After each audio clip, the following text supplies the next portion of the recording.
Oh, sorry, my mistake. The value of this one is not 125, but instead it is 153.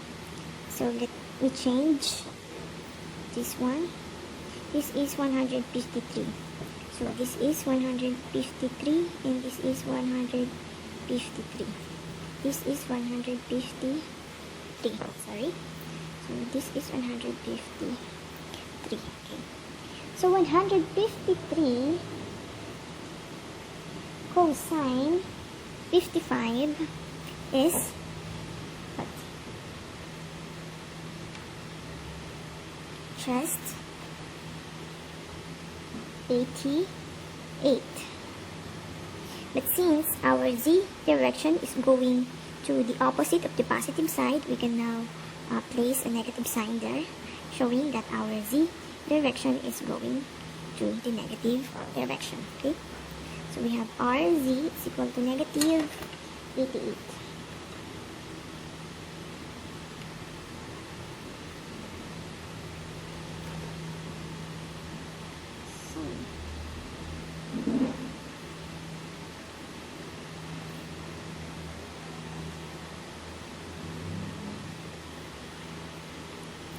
Also, using the cosine theta is equal to cosine adjacent is the rx divided by the hypotenuse 153.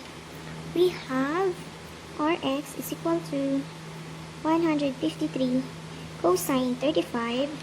It's just this is now your 125. Okay.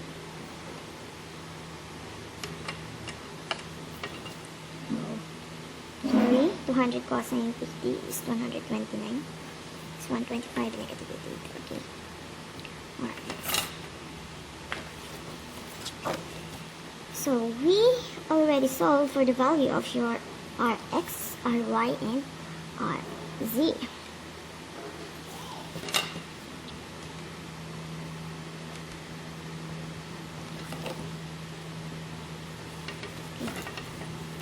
So now, let's proceed to the value of the angle x and angle z. So again, using our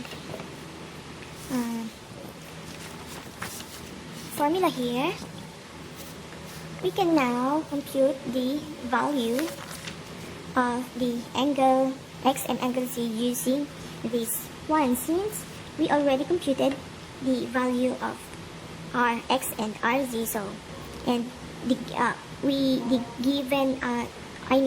the magnitude of R is also given. That's why we have left only with this angle. Okay. So using our formula here, we can now derive to the value of our angle x and angle z. So to solve for the value of our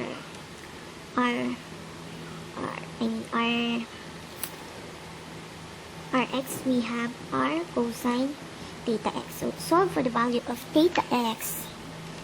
You can now do the algebra and then come up with theta x is equal to cosine negative 1 Rx over R. Okay.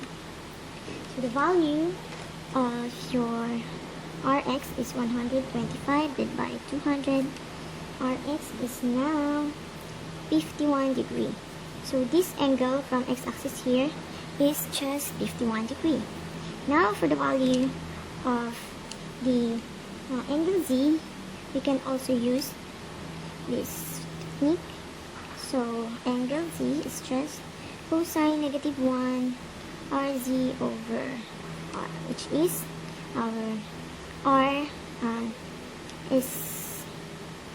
Rz is just 88 units, and our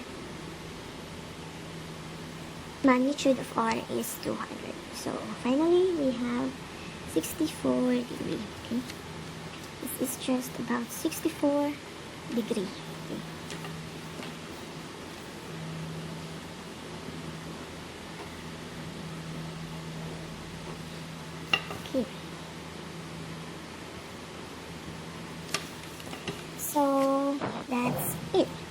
once again, let us review.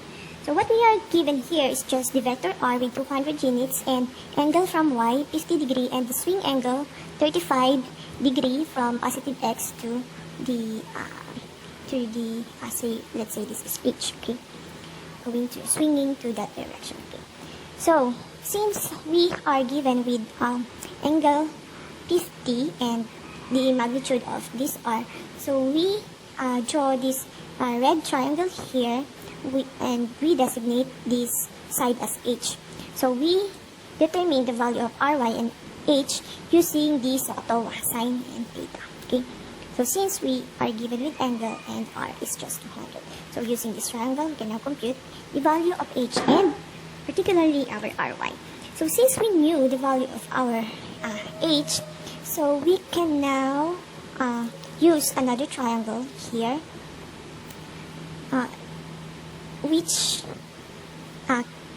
from which we can solve our rx and rz. So we draw this triangle here in figure 2. This is now our rx side, then this is now our rz side, and then 153 is our h from here. Okay, so using again the Sakatowa, you can now compute the value or the magnitude of the rz and the rx. So from here we already knew the value of your ry, rx, and rc. So now what we have left here is to determine the angle theta from x and from z direction, right, to complete the problem.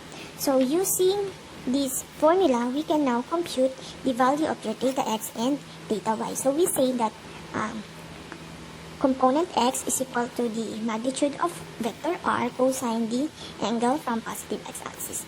So we have to do the algebra and come up with this angle. Okay, so again we say when we do this technique, we don't need to write the